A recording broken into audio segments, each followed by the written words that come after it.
Not terribly long ago, Nauru is of course northeast of Papua New Guinea. In Nauru itself, the issue is that people want to leave the tiny Micronesian island. Nauru is an economic disaster, with the government accused of being anti-democratic on good days and corrupt on bad days.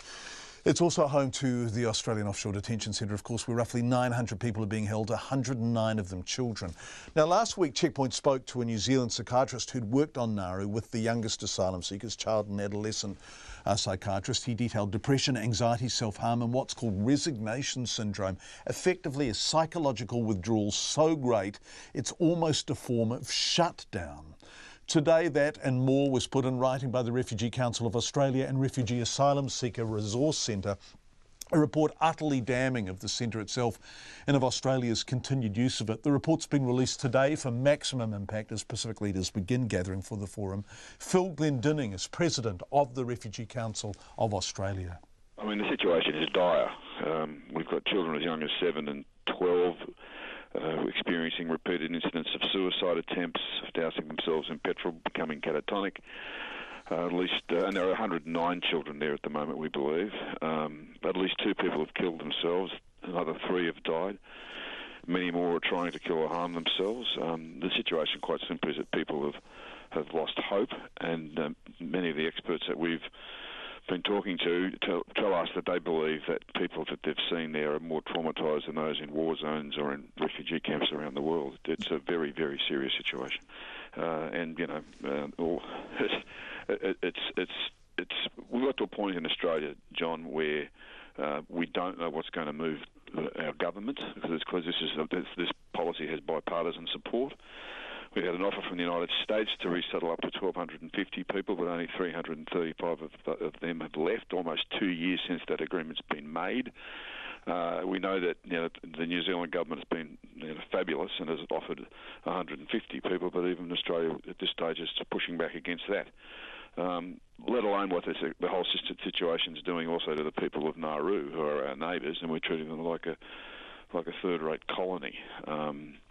This will, in the years to come, we will look back at this period of Australian history and wonder what on earth we were doing.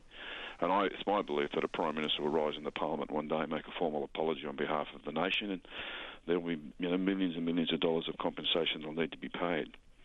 The problem with this is if you go to jail and you commit a crime, you know when you're going to get out. But if you attempt to come to Australia and you are then removed to Nauru and to Manus, you've got no idea when you're getting out. You're not charged with anything, and your liberty's taken away. These are very, very dire days for us.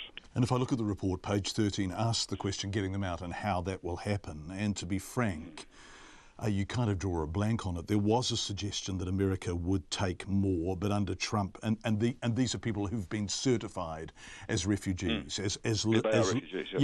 absolutely legitimate and authentic refugees. So, but under Trump, that door is closing. I was interested to see in the report that since September 2017, so this time last year, roughly 30 people have been transferred to Taiwan. What's that arrangement?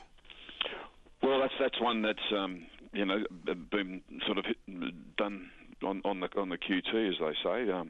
We've had groups of people who have gone to Taiwan for medical care, and some then have been able to stay on. We've also had people being sent to Cambodia. 7 people were sent to Cambodia, but we now believe only 1 is reported to still be there. This is effectively outsourcing Australia's moral and legal obligations. I mean, under our law, if someone comes to this country to seek asylum, it's a perfectly legal thing to do, and they are entitled to have their claims assessed. This is in complete breach of our obligations, morally, legally, and as a decent country at the moment, when the refugees right around the world, we're looking at up to 60 million or so, and the numbers coming to Australia are tiny, and yet we do this to them.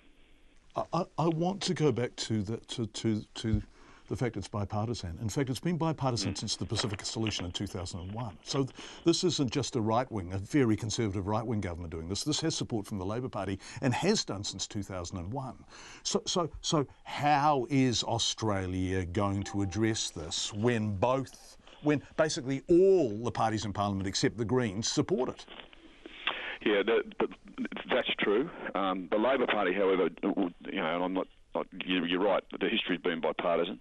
The Labor Party are claiming that they would get everybody off. Now, I think, and we're asking them how they're going to do that, and that's when the conversation comes to an end. But they are claiming that they would be getting people off. They're confident that they could resettle people. So it's really, this now becomes an issue for the Australian people, I think, to rise up and, get a people's movement rolling that says to Australians, we've had enough of this, we're not going to put up with it any longer. If our politicians aren't up to it, the people are going to have to be.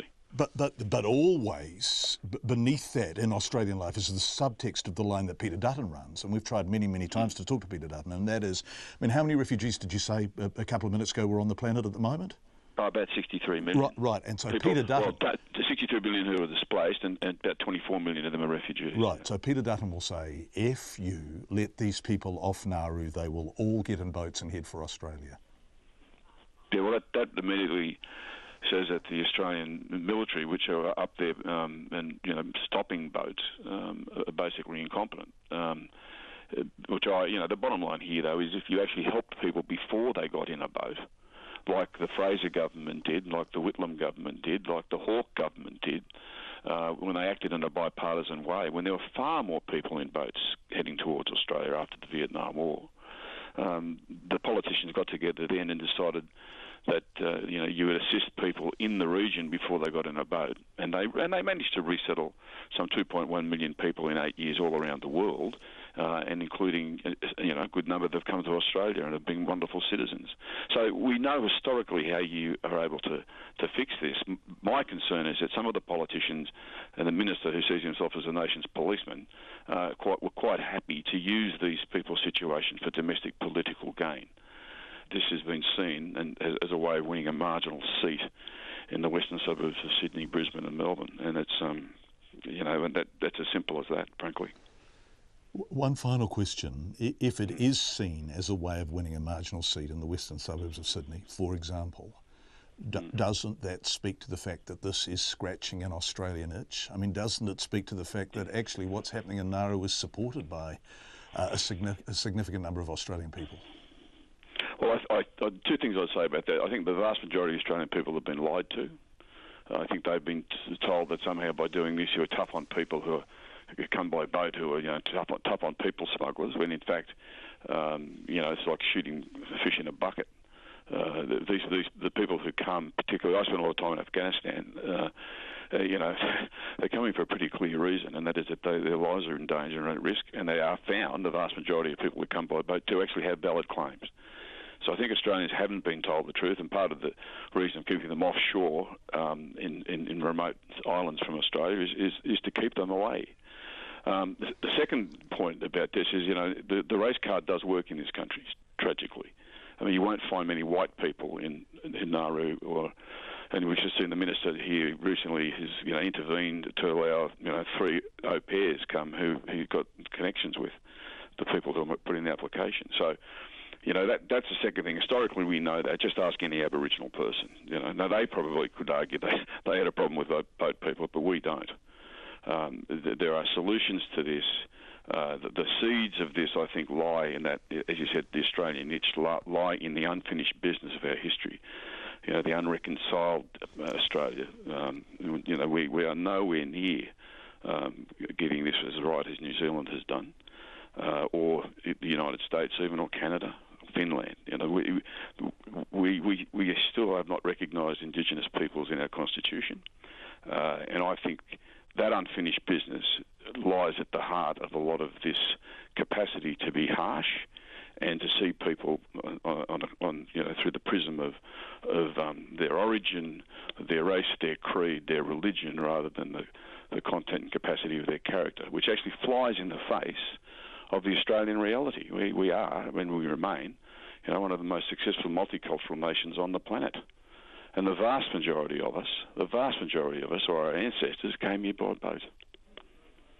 So I think this is about an underpinning Australian fear of ourselves, because all of those people on Nauru at the moment and those young kids, somewhere in our background, our relatives have done the same thing.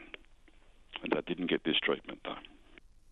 That's Phil Glendinning, who is the president of the Australian Refugee. Council talking to us earlier this afternoon.